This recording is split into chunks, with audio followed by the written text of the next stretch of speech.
Hey YouTube, I decided I'll do the trap dyeing video anyway because since I'm going to be dyeing the traps, I may as well show you how it goes. So this here is just a speed dip. As I said earlier, it says mix 1 quart to a gallon of unleaded gasoline or 1 gallon of Coleman fuel. Using a well ventilated area, gasoline will evaporate, leaving the dye in the trap, and odor will disappear.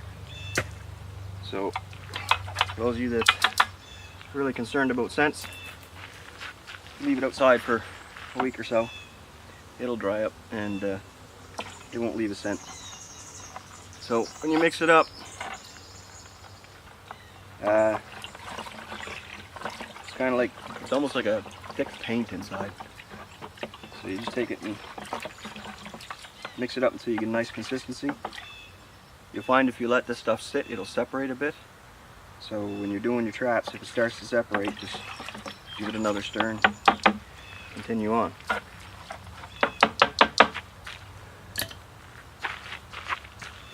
Now, I'm wearing safety glasses for this. Safety's up to you. I don't want any of this splashed in my eyes.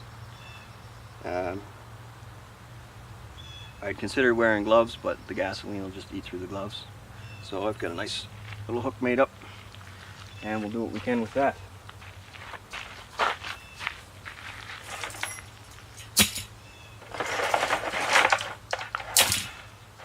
So for some of the bigger traps, you have to move things around and flip them upside down and splish and splash.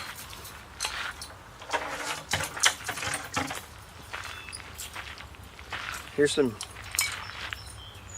dog-proof coon traps that I haven't gone over. The spring is back here. This loops underneath the spot. Under here there's a lip there. And the way you set these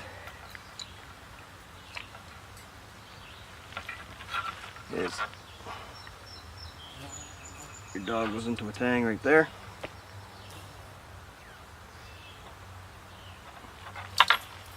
And if you look inside, you can see the trigger down the bottom, but you don't see the spring that's going to hold the animal. So the only way this works is to make it dog proof. You can push down all you want, it doesn't move. It only works when the animal pulls up, which a raccoon has the dexterity to do, and then it grabs.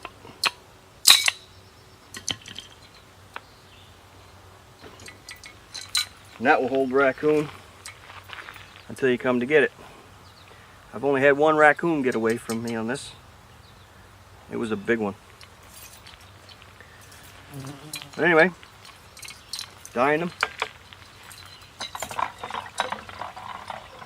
And stir at the same time as you're dyeing them.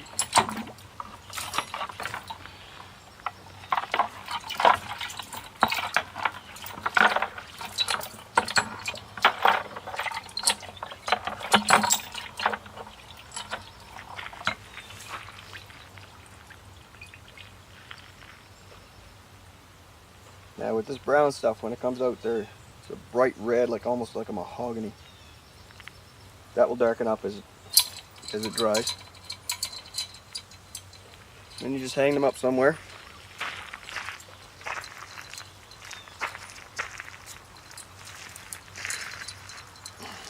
And a week or two later, they're good to go.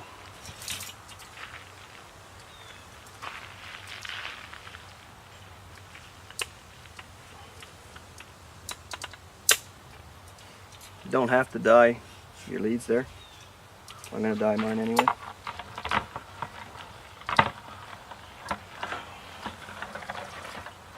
As you can see, it doesn't quite cover, so you just move it around. Try not to splash because it is gasoline. What you can do.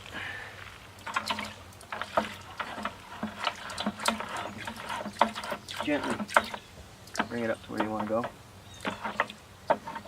And you can see it spreads pretty easy.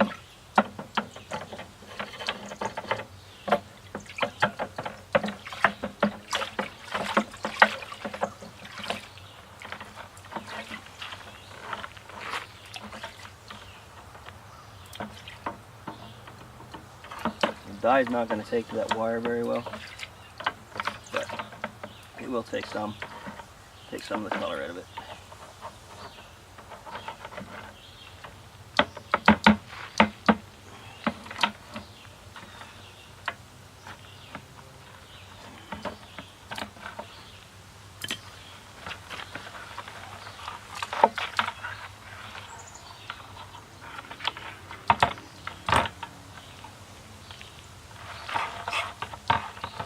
Turn it 90 degrees.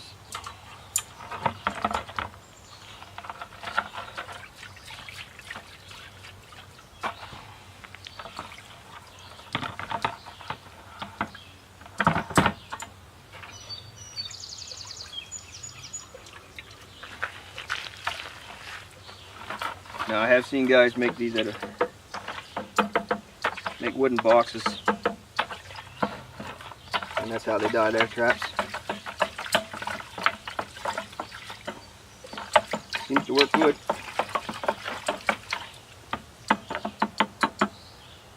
I just haven't built one yet.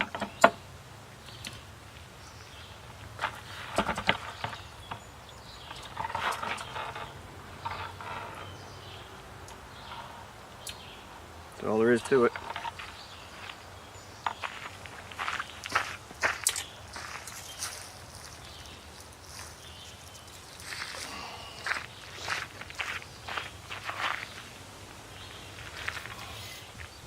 And then for things with like your swivels, put a couple on a hook.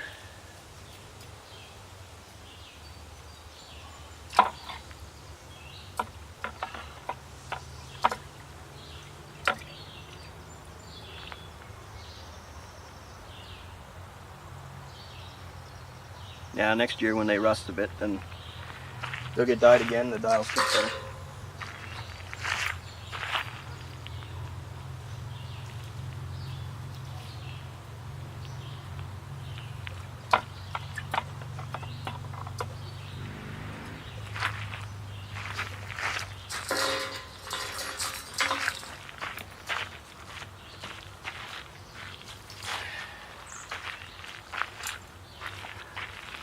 This trap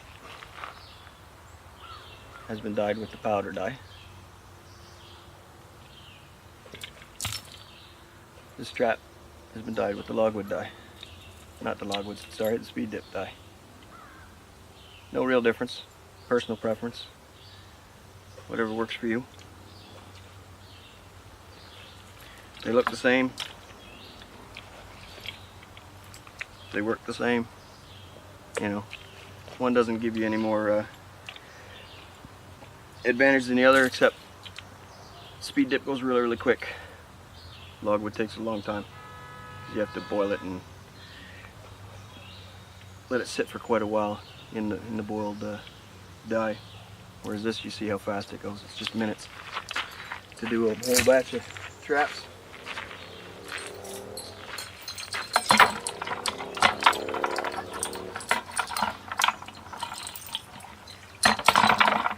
So I'm not going to show you doing all of my traps. I'm sure you get the general idea. But that's all there is to it with the speed dip. These ones here, if you want the coon traps, you can wax them if you choose so. I haven't waxed these ones yet. I may try one of them, but they seem to work pretty good just the way they are. Okay. Thanks for watching. Stay tuned for the next one.